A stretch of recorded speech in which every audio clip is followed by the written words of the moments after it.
I am sitting with Bart Gellman. He is a journalist, the special projects reporter for the Washington Post, who won the 2008 Pulitzer Prize with his co-writer, Joe Becker, for a 4-part series on the Cheney Vice Presidency. And he expanded on that for this great book, Angler, the Cheney Vice Presidency.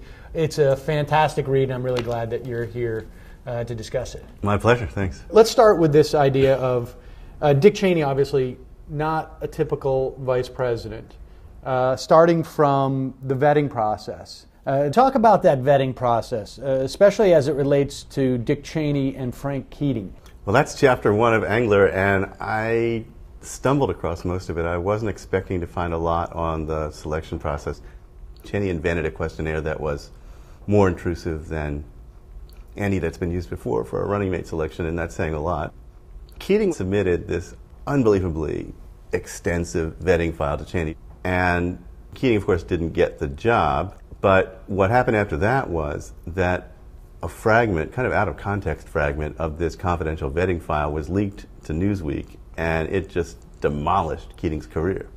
Newsweek reported that he had a skeleton in his closet, that he had taken big gifts and not reported them. And it could really only have come from Cheney's files. What was the purpose of that leak? Was it just to sink his candidacy, or what was behind that? What was the intent there? Keating was already sunk. He was as VP nominee, right? But he was up for Attorney General, and Cheney had another candidate. They wanted John Ashcroft, and the whole Federalist Society was pushing for Keating.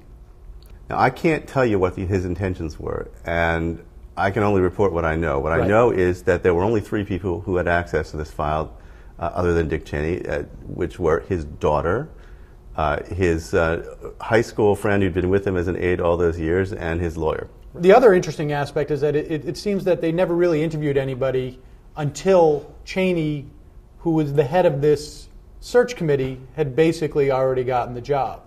Yeah, there are really 2 other major disclosures in this chapter. One, the simpler one, is that Cheney never filled out his own paperwork, that no one but his own doctor saw a word of his medical files, for example. And that's despite the fact that the campaign trotted out a well-known heart surgeon to vouch for Cheney's health, but he says on the record in my book that he never actually met Cheney. The other part, which you're referring to, is that they did not schedule one interview with another candidate until after the July 4th weekend, when Bush decided on Cheney and Cheney accepted. I mean, would you say his role was unprecedented in terms of the power he yielded, or has, I guess, continues theoretically as a vice president?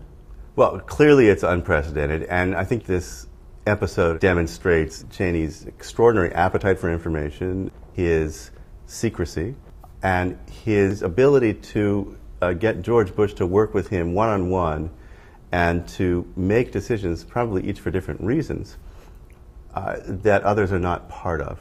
And of course, it also shows that if you get in Cheney's way, you're going to find yourself at the side of the road.